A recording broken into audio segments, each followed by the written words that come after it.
ನಮಸ್ಕಾರ ಸ್ನೇಹಿತರೆ, ಸ್ವಾಗತ. ಸಹನಾ ಬಿಗ್ ಟಿಪ್ಸ್ ಚಾನೆಲ್ಗೆ. ಯಶಸ್ವಿ ಉದ್ಯಮಿ ಆಗಬೇಕು ಅನ್ನೋ ಕನಸು ಕಾಣ್ತಿದ್ರಾ? ಹಾಗಾದ್ರೆ ಇವತ್ತು ನಾನು ಹೇಳ್ತಿರುವ 10 ಅಭ್ಯಾಸಗಳು ನಿಮ್ಮ ಜೀವನವನ್ನೇ ಬದಲಾಯಿಸಬಹುದು. ಅಂತ್ಯವರೆಗೂ ನೋಡಿ, ನಿಮ್ಮ ಮುಂದಿನ ಹೆಜ್ಜೆ ಇಲ್ಲಿಂದಾನೇ ಶುರುವಾಗಬಹುದು. ಯಶಸ್ವಿ ಉದ್ಯಮಿಗಳು ತಮ್ಮ ಗುರಿಯನ್ನು ಸ್ಪಷ್ಟವಾಗಿ ಇಟ್ಟುಕೊಂಡಿರುತ್ತಾರೆ. ಇವ್ರಿಗೆ ಗೊತ್ತು ಅವರು ಏನನ್ನು ಸಾಧಿಸಬೇಕು, ಏಕೆ ಸಾಧಿಸಬೇಕು ಮತ್ತು ಯಾವ ದಾರಿಯಲ್ಲಿ ಹೋಗಬೇಕು. ನಿಮ್ಮ ಗುರಿಯನ್ನು ಬರೆಯಿರಿ, ಪ್ರತಿದಿನ ಅದರ ಮೇಲೆ ಕೆಲಸ ಮಾಡಲು ಶುರು ಮಾಡಿ. ಬೆಳಗ್ಗೆ ಬೇಗ ಎದ್ದೇಳುವುದು. ಬಹುತೇಕ ಯಶಸ್ವಿ ಉದ್ಯಮಿಗಳು ಬೆಳಗ್ಗೆ 4 ರಿಂದ 5 ಗಂಟೆಗೆ ಎದ್ದೇಳುತ್ತಾರೆ. ಇದರಿಂದ ದಿನದ ಶುಭಾರಂಭವಾಗುತ್ತದೆ ಮತ್ತು ಹೆಚ್ಚು ಎನರ್ಜಿ ಇಂದ ಇರುತ್ತಾರೆ ಮತ್ತು ಹೆಚ್ಚು ಸಮಯ ವ್ಯವಸ್ಥಿತವಾಗಿರುತ್ತದೆ. ಮೂರನೆಯದು, ನಿರಂತರವಾಗಿ ಅಧ್ಯಯನ ಮಾಡುವುದು. ಏನೇ ವಯಸ್ಸಾದರೂ ಕಲಿಯೋಣ. ಪುಸ್ತಕ ಓದುವುದು, ವಿಡಿಯೋಗಳ ವೀಕ್ಷಣೆ, ಕೋರ್ಸ್ಗಳಲ್ಲಿ ಭಾಗವಹಿಸುವುದು, ಇವೆಲ್ಲವೂ ಅವರ ಅಭ್ಯಾಸಗಳ ಭಾಗವಾಗಿವೆ. ನಾಲ್ಕನೆಯದು, ಸಮಯ ನಿರ್ವಹಣೆ. ಟೈಮ್ ಇಸ್ ಮನಿ ಅನ್ನೋದು ಅವರ ಮಂತ್ರ. ಅವರಿಗೆ ಪ್ರತಿ ನಿಮಿಷ ಬೆಲೆ ಬಾಳುತ್ತದೆ. To do list, planner, calendar ಇವು ಬಳಸಿ ಸಮಯವನ್ನು ಪ್ಲಾನ್ ಮಾಡ್ತಾರೆ.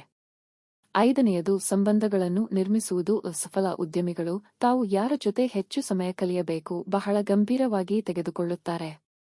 ಅವರು ಸರಿಯಾದ ಜನರೊಂದಿಗೆ ಸಂಪರ್ಕದಲ್ಲಿರುತ್ತಾರೆ.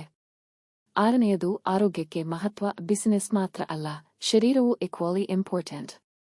They eat well, exercise regularly, and sleep sufficiently. ಏಕೆಂದರೆ ಆರೋಗ್ಯವೇ ಮೌಲ್ಯವಾದ ಬಂಡವಾಳ. ಏಳನೆಯದು, ಅವರು ತಮ್ಮ ಜೀವನದಲ್ಲಿ ತಮ್ಮ ಗುರಿಯನ್ನು ಸಾಧಿಸಲು ಯಾವುದೇ ತೊಂದರೆಗಳು ಬಂದರೆ ಅವರು ಹೆದರದೆ ಮುನ್ನುಗ್ಗುತ್ತಾರೆ, ಕುಗ್ಗುವುದಿಲ್ಲ. ಎಂಟನೆಯದು, ಸೆಲ್ಫ್ ಡಿಸಿಪ್ಲೈನ್. ಅಂದರೆ ಯಾವಾಗ ನಮ್ಮ ಮನಸ್ಸು ಹಂಗಮಂಗ ಮಾಡುತ್ತದೋ ಅದನ್ನ ನಿಯಂತ್ರಿಸಿ ನಾವು ತೀರ್ಮಾನಿಸಿದ ದಾರಿಯಲ್ಲಿ ಮುನ್ನಡೆಯುವುದು. ತಾಳ್ಮೆ, ಗುರಿಗೆ ನಿಷ್ಠೆ, ಸಮಯ ಪ್ರಜ್ಞೆ ಇವೆಲ್ಲವೂ ಸೆಲ್ಫ್ ಡಿಸಿಪ್ಲೈನ್ನ ಭಾಗ. ಇದು ಇರುತ್ತದೆ ಅಂದ್ರೆ ನಿಮ್ಮ ಹತ್ತಿರ ಯಾವ ಟಾರ್ಗೆಟ್ ಬೇಕಾದರೂ ಸಾಧಿಸಬಹುದು. ಒಂಬತ್ತನೆಯದು, ಅವರು ಸಮಸ್ಯೆ ಬಂದರೆ ತಪ್ಪಿಸಿಕೊಳ್ಳಲ್ಲ, ಬದಲಿಗೆ ಅದನ್ನು ಒಂದು ಅವಕಾಶವಾಗಿ ಪರಿಗಣಿಸುತ್ತಾರೆ. How can I fix this ಅನ್ನೋದು ಅವರ ದೈಹಿಕ ಅಭ್ಯಾಸ. ಹತ್ತನೆಯದು, ಟೇಕ್ ಆಕ್ಷನ್.